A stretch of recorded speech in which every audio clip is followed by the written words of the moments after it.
Okay, it looks like we are live. Hello, everyone. Sorry about the delay. Of course, the technical difficulties got us, but we're thankful for those of you who have joined us. We appreciate your patience. We got going, we were ready to go, and we apologize for the delay. I think we're going to start all over again with a little bit of an abbreviated introduction. This is our fourth community conversation on Facebook Live. By the way, I am Becca Bailey.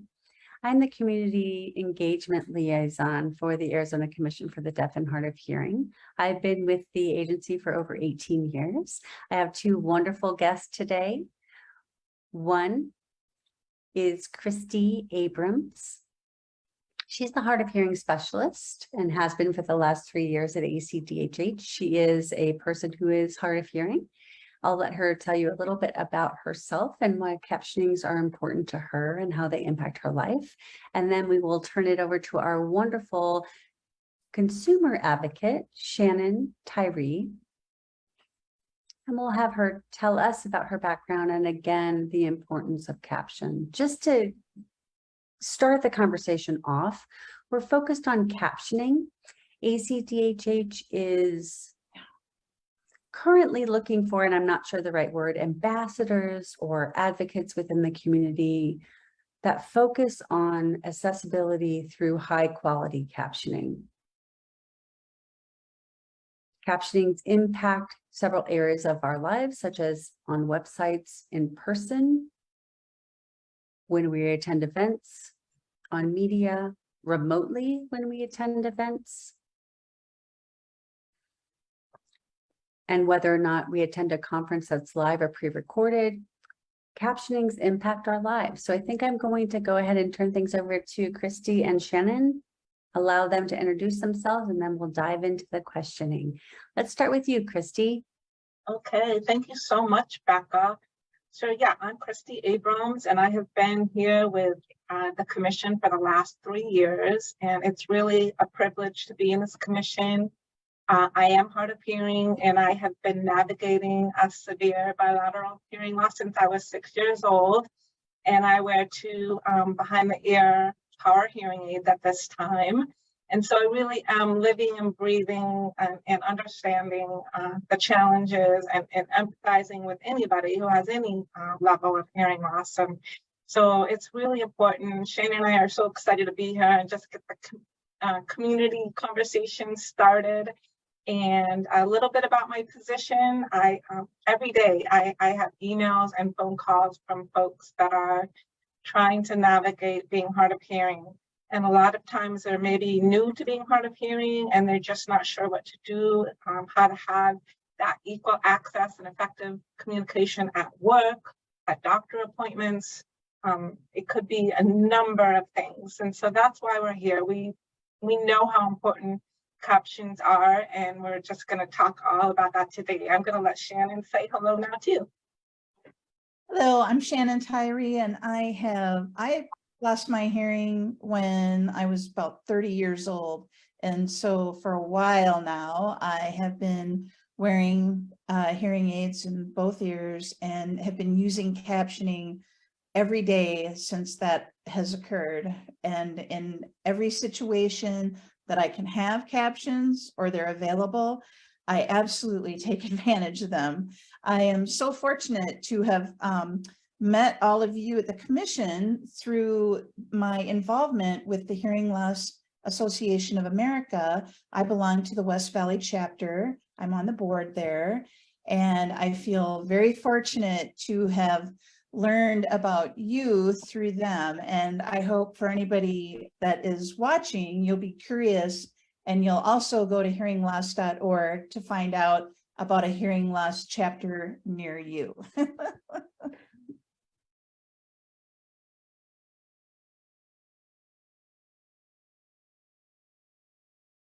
Wonderful. Thank you both for your wonderful introductions. I'm excited to have this continuing conversation about captioning. I'd like to take a step back. Christy, if you can explain a little bit about why we're here. We serve over 1 million people who have a hearing loss, and many other people who are deaf and blind in the community. Can you explain a little bit about what we're doing at the commission to serve the people in our community before we dive into the questions? Yeah, absolutely. Hearing loss is the #1 disability, not only in Arizona or in America, but in the world. And so people don't always realize that it is an invisible disability. And sometimes people have mild hearing loss, could be moderate, severe, or a little bit more towards profound. So there's different levels. And oftentimes, unfortunately, hard of hearing people don't know American Sign Language. So every day they have those barriers, even with hearing aids. A great example is myself. I put my contact lenses on in the morning and I see perfectly. But when I put my awesome top of the line power hearing aids on, I still need other communication strategies. And captioning is my best friend. In the pandemic, we were all kind of thrown virtually into this world. And honestly, it's been wonderful for me because I have so much accessibility. And for the first time, I had that equal access and effective communication. And so that's really what we're here to talk about. A lot of times, hard of hearing people just don't realize what accommodations, they don't always know what is available to me, or how to ask for it or how to navigate it. So that's why we're here, and so passionate about it and so excited to tell people the steps that they can take to be able to connect again.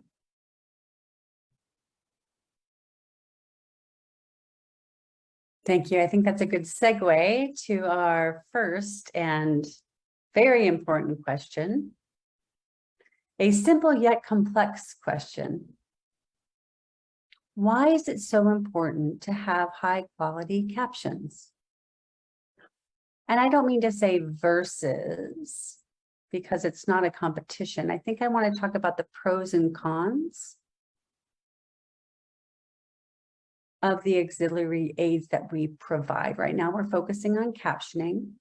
So Shannon, I think I'll just let you start to talk about what's the difference between CART as a provision for captioning, if you could go into detail about what CART means, and then the pros and cons of ASR or automatic speech recognition, and which situations may be appropriate fits for both types of captioning provision. So what's a good fit for CART versus what's a good fit for ASR?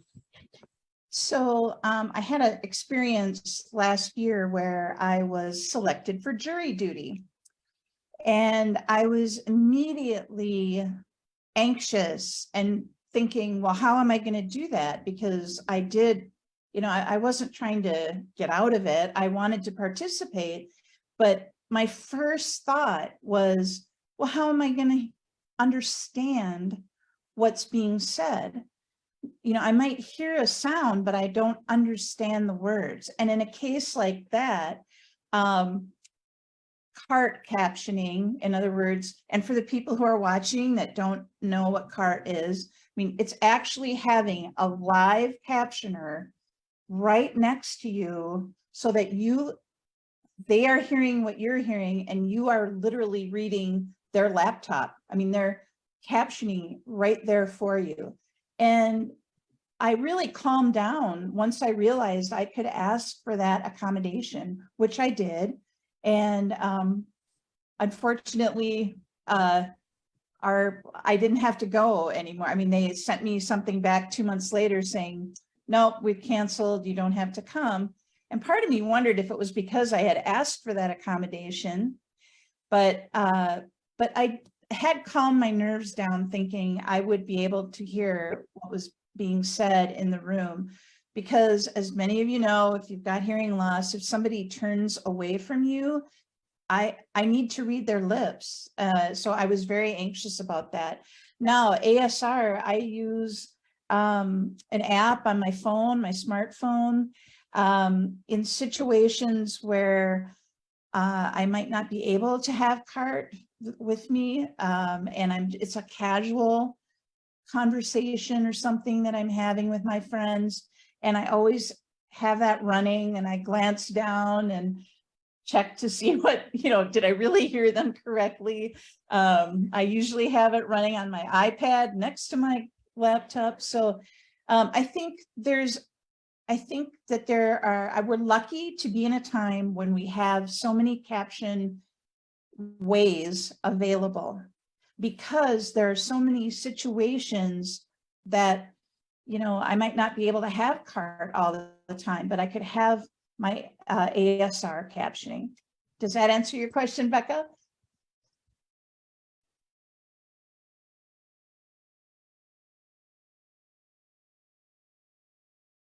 Yes, that was very helpful. Christy, do you mind talking about your perspective and your experience, maybe from the agency's point of view as well as yours? Yes, sure. There are so many scenarios, but an awesome example that I can think of and I want to share is medical appointments. A lot of times people don't realize when they're hard of hearing, first of all, we're not feeling well, maybe we're tired. And if we're hard of hearing, going into a medical setting can really be daunting and overwhelming. But we absolutely have the right to request CART. Like Shannon said, it's communication, access, real-time translation, and it doesn't necessarily have to be in person. It can be provided remotely, so you can check with your doctor's office. I want to say, unfortunately, many doctor's offices and probably most doctor's offices have never heard of CART. So that's one of the reasons we're here today, is to plant these seeds so that we can all work together to educate in a friendly way, and to let the doctor know that just as many of your deaf patients request interpreters, I'm hard of hearing and I'm going to request CART or captioning for my appointments. Because, when we're sick or whatever we may be dealing with, it's so important that we have the right dosage of medication and that we're understanding clearly what the directions are. Because a lot of times when we're hard of hearing, especially if we're new to it, we may feel a little bit embarrassed or unsure and not say anything, and maybe go in and just shake our head like we're understanding. And there may be a lot of big misunderstandings, and we don't want the doctor to make a mistake, or we don't want to take the wrong medication. I'll give you an example. 15 and 50 sound exactly the same to me. So if the doctor is saying 15 cc's or 50 cc's and explaining medication, and I say, okay, I think I know, that's a big difference. So that's a really good example. We have the right, as a hard of hearing person, to request CART. Really understand that most doctors have never heard of CART. So that's when you can email me and say, Christy, I requested CART, but the doctor said, well, we have interpreters, but we don't have CART. And it's just a matter of, not everybody knows. So we just have to provide that friendly education and be open and just realize that people are learning. And that's why the commission is here. We have all of this awesome information and resources to share, and we're here to help guide people through it. So I hope that's a good example. That's a very good example, and it leads us to our next question. So let me talk about captioning from a deaf person's perspective.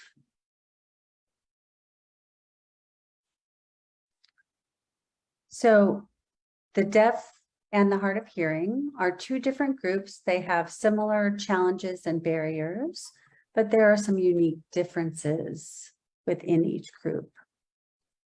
So as a deaf person, and I can speak for my son who is deaf, I've seen him grow up as a person who is deaf. It's hard when you're a person with a disability and you're going about your business. You're so hyper vigilant, trying to make sure that you're getting all of the information through the interpreters, through the captioning, through lip reading and facial expression, or the reading of body language. As I step back and I see how my son accesses the world, I'm in awe. Because he has so much more access than I did. So let's talk about accurate captioning. So how do you deal with the challenges and frustrations when you don't have accurate captions? And what are some tips for advocating for yourself? What have you done or what have you heard about doing? And I guess we'll just say dealer's choice. Who wants to go first? Shannon, do you want to go first? Go ahead. Well, I really, I've had problems with the news, watching news. And what I think about is the inaccuracy, the incompleteness. I would love for anyone who, hearing or not, tonight, when you turn on the news, turn down the volume and turn on your captions and only take in what they give you. And what I will tell you is that you're going to see are incomplete sentences, words that are made up. If you are really talking about, I mean, and what if it was critical? I think about the people with Hurricane Ivan and they're watching the news. What do I do? And they can't hear and they're relying on captions to get the information. They're not going to get it there. They're not going to get it from their news. And I mean, that's just one example, but it's something everyone can do, can try to have just a little understanding of what it's like to not understand the words, not hear, or have it all jumbled, and then have the words come across that way. So there are times, just like Christy was talking about, you know, going to your doctor, for instance, you're already stressed, you know, you're already anxious. And then now add on top of that, am I really going to hear everything? So I think that's one of my main takeaways that I want people to have is why are captions so important? Well, we need to have the same information and be able to understand the information just as any hearing person would.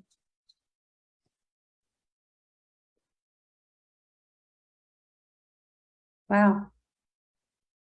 You actually bullseye. You hit it, the nail on the head there, Shannon. I don't know that we can add anything, myself included, but I don't know, Christy, if you want to talk about how you encourage people as a hard of hearing specialist to advocate for themselves. Do you have general advice that you share with people that you work with? Yeah, thanks. I think it maybe begins with having them just connect with me. I might be the first other hard of hearing person that they've spoken to. It can be a secret sometimes. As I mentioned, it's invisible. And a lot of times we don't talk to people about it, or we feel it is emotionally impactful. We might feel just really unsure. We may feel that people won't understand. We may feel that our job is at risk, or that people think that we're not intelligent or something's wrong. So it can be a struggle at first, but it's about connecting with someone else that's hard of hearing, and then building these conversations just like we are now, and realizing that, you know, you're not alone, and that you're very intelligent, and that you can figure it out. And there's definitely amazing communication strategies. Becca, you mentioned that your son now the technology has come so far just since the pandemic, right? The technology has really just exploded. And so we have so many options. And so I think just giving people that hope and that information and the resources, and then they just build it from there. And once I touch base with someone, it's an ongoing conversation. So I love it. I think too, that it's sort of like we have a buffet of options now. And, you know, maybe the first thing you tried, maybe that didn't work so well, but try something else. Try a different speech to text app. Try asking for a cart at your next doctor appointment, something like that. Just keep trying and keep coming to places like ACDHH and other peer groups to learn what's working. Absolutely. I think that's so important. I just wanted to add that I have been working with someone this past week that's been working on using CART for the first time for doctor appointments. And they asked her, and this is a very big medical place, but she was told that they would only, they only hire interpreters. They don't hire CART. They don't provide CART for patients. And they just didn't know. You know, a lot of times it can be that business office manager or the receptionist, and they may not realize. And so it's just a matter of you have to keep trying and get as much information as you can. And that's why we're here and having the conversation.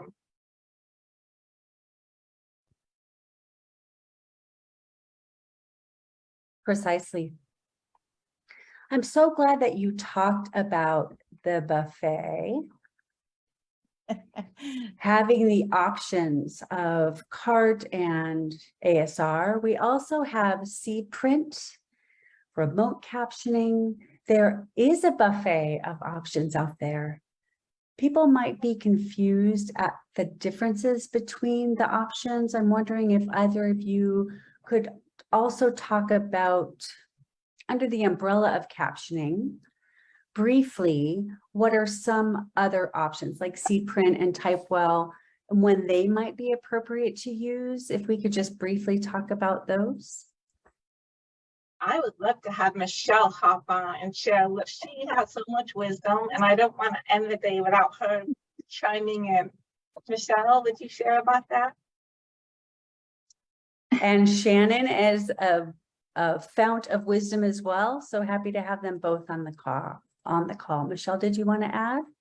Sure. Hi, I'm Michelle Michaels, and I manage the Hard of Hearing program at ACDHH. And I am also hard of hearing myself. I have a progressive bilateral hearing loss, which means I slowly have been losing my hearing over my life. And so I have come from the point of where I got by, and then I needed some little tiny hearing aids, and then I needed a louder phone. And, you know, I got to the point where I needed captions a lot. And so I use them every day.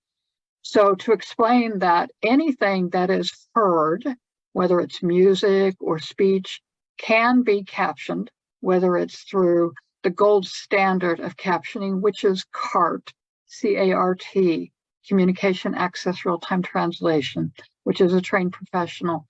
But there are also trained professionals who provide C-print, which is C-print, and also Typewell. Now, C-print and Typewell are not verbatim word for word, but they are meaning for meaning. So it condenses, summarizes, captures the meaning, the conceptual meaning. And that can be used by young children. It can be used by people with dementia, people with learning disabilities, English language learners. So a variety of people can use those modes of receiving captions.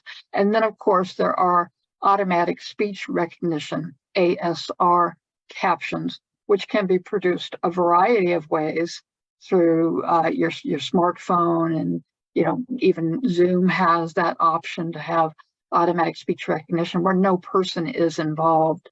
So there's a whole range of that is available. And we can certainly, if you're needing captioning for somebody, or if you're needing it for yourself, we can certainly help explain that and guide you to the appropriate resource.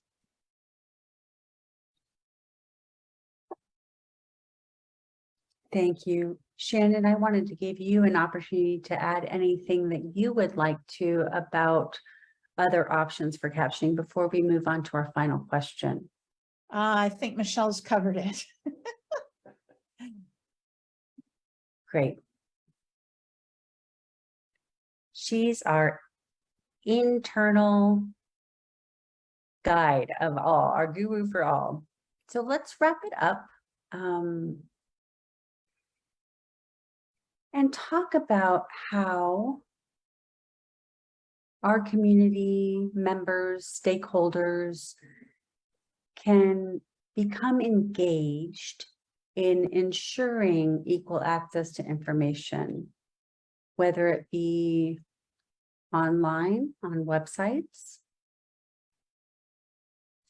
in following the 21st Century Video Accessibility Act or CVAA, media, in-person events like college classes, which are typically provided through the Disability Resource Center. I know that I'm giving you a whole host of possibilities for where people are accessing captioning. So if we were to see something such as garbled captions or inaccuracies in captioning,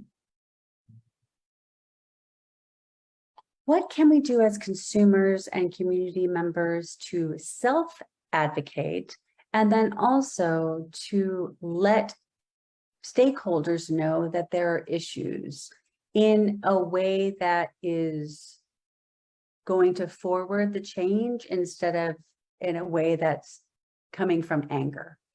Can we refer individuals to where they can file complaints and take action or advocate for themselves?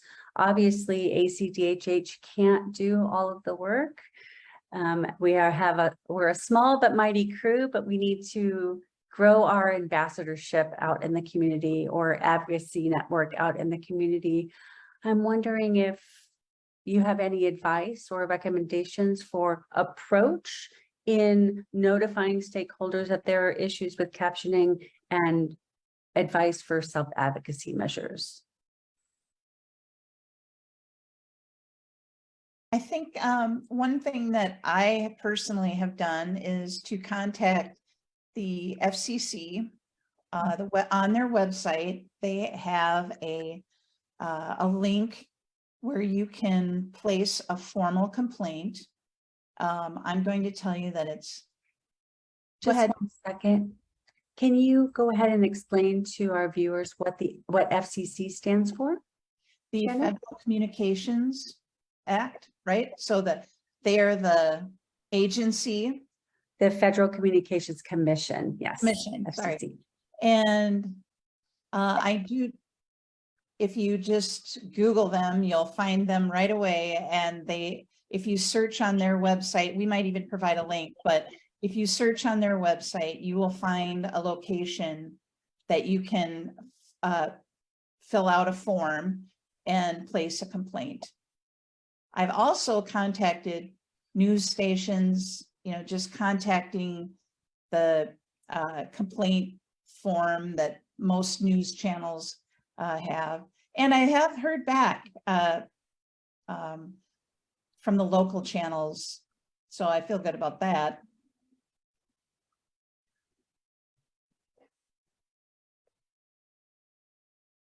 A quick follow-up question, Shannon. Mhm. When individuals file a complaint via email, or if they call and leave a message or post on social media and they don't receive a response, do you have recommendations for next steps? File it again and again and again until you hear from something. I mean, I really think you just have to be the squeaky wheel that hopefully they can hear.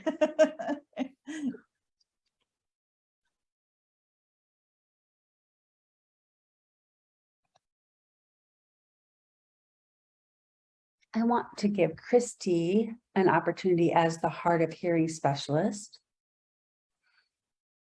to talk about anything that we might want to share with our hard of hearing, deaf or deafblind community members about self-advocacy. Yeah, I think that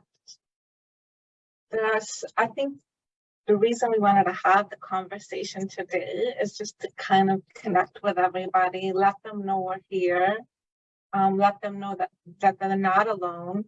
And if they don't know what to do, they're not alone in that either, because we've all been there. And it can be a learning process. It can be uncomfortable, we're unsure.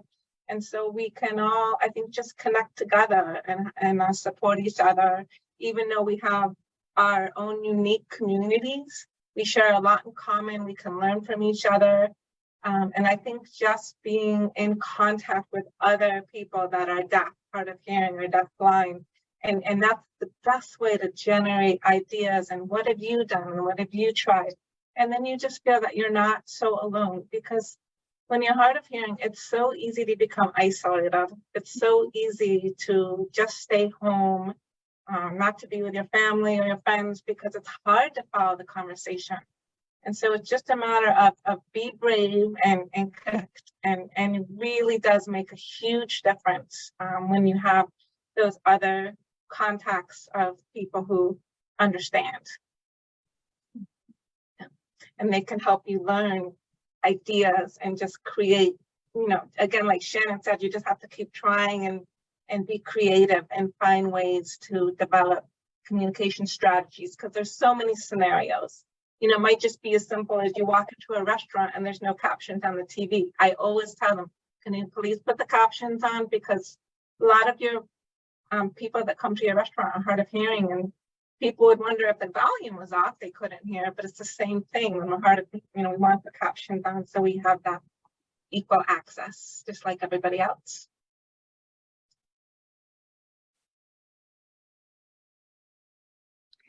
That brings us to a wonderful closing point, and we do have some remaining time for questions. Christy, I was just thinking about, and Shannon as well, I benefit from captions as a person who's deaf. And let me find my point. So we know that there are a lot of grassroots, local, state, and national organizations. And I know that we don't have time to go into that. And maybe we can look to that for our next campaign when we talk about captioning in our next community conversation. So as we are addressing this issue at the state level and local grassroots level, I believe that we've shared some links. We would also like to invite you to visit ACDHH's website. We have a plethora of resources available for you, particularly on the hard of hearing page.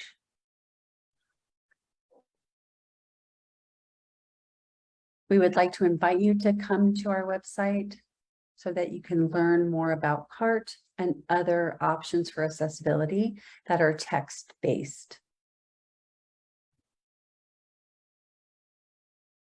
How can we get together as a community? Honestly, one way or another, as we get older, many of us will become disabled at some point or have some sort of functional limitation. Typically, that has to do with hearing as we get older.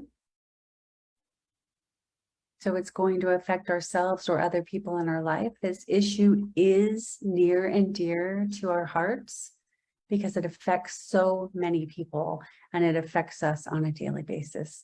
I think I'm going to turn it over to questions from the audience. Let me take a moment to see what we might have, and I'm going to monitor the chat. Talk amongst yourselves while I take just a moment to find out whether or not we have questions from our viewership. So I would just say that captions benefit everyone, regardless of age, regardless of hearing status, from children who have normal hearing, who are learning to read and write and speak English. So captions benefit everyone. And so that's an important note to make. So anybody can benefit from captions.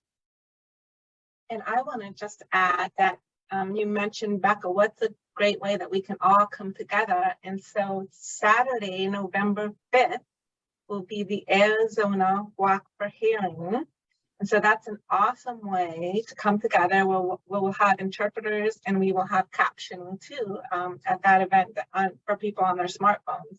So you can connect that way. So that's a great day, a great time, and you can reach out to me if you have any questions. We hope everybody will come join us for that. It's really fun.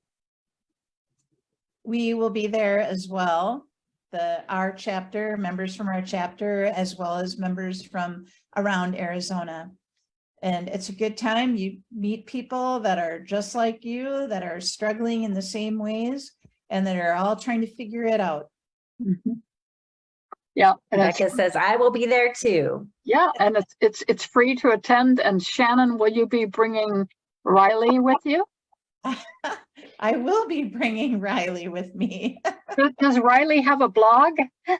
Riley does have a blog, and that's one way that I personally advocate for. It started out as a way to tell my friends and family how her training was going. She's my service dog, but it's really become an avenue for me to explain what it's like to be hard of hearing and what I can and cannot hear and how I try to cope. And what I do is I bring up things like captioning, and I link to the website that you can file the complaint to and things like that. I also highlight different apps that I use regularly.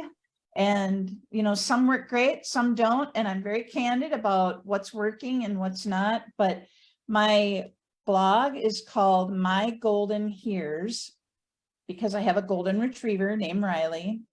And I would recommend taking a look at it. You get to see a cute dog.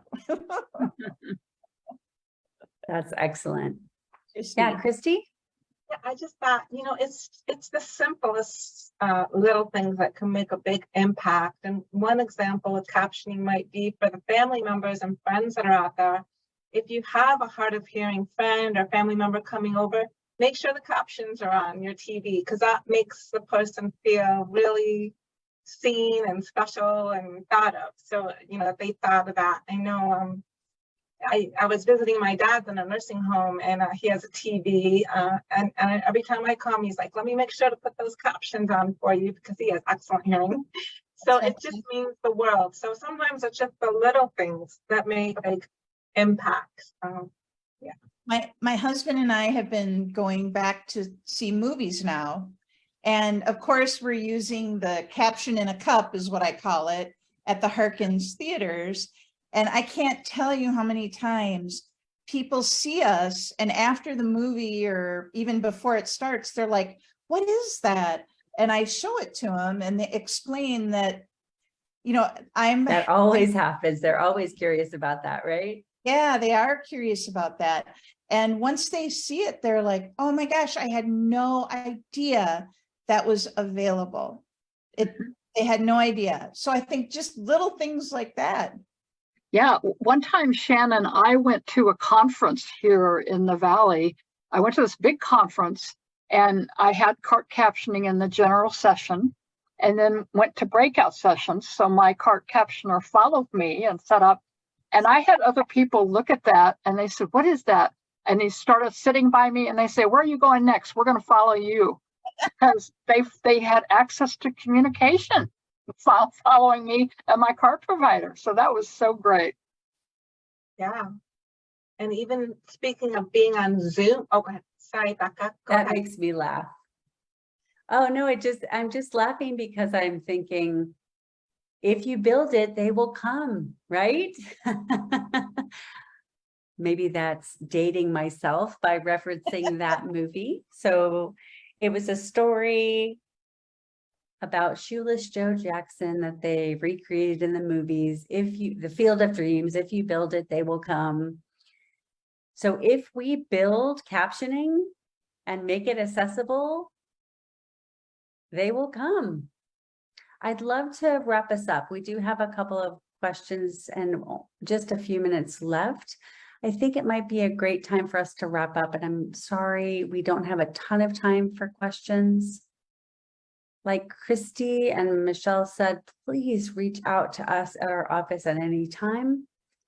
The best way to contact us is via email at info@acdhh.az.gov, because that is our general contact mailbox. And then we have a coordinator who will assign the emails to a particular person, to the executive team, so that you are handed to the appropriate person on our team to be able to support you in what you need. Make sure that you put captions or captioning in the subject line, and that way we can make sure to keep track of what's going on with you in the community, the kinds of issues that you're experiencing, any challenges, barriers, and how we then can address it appropriately. We want to make sure that access is equitable. We want to just have access to information like everybody else has. Again, please feel free to follow us. You can go to our website at acdhh.org. We have many social media platforms: Facebook, Instagram, Twitter, and we might add other platforms in the future. We're growing, so keep an eye out for that. We also do have weekly e-news that's distributed on Tuesdays, which is more of what's happening, what our agency is working on, how we're working towards our yearly initiatives, the things that we're offering out in the community. Sometimes we even highlight deaf, hard of hearing, and deaf blind friendly establishments. I wish that was everybody, that we could expect every place to be accessible to us, but we appreciate Shannon being on our panel today, and please check out her blog. Riley is so sweet. I can't wait to see Riley on November 5th. Maybe I'll bring my puppy too. We can have a little puppy date. Thank you again, and feel free to reach out to ACDHH at any time. We are open Monday through Friday from 8 to 5.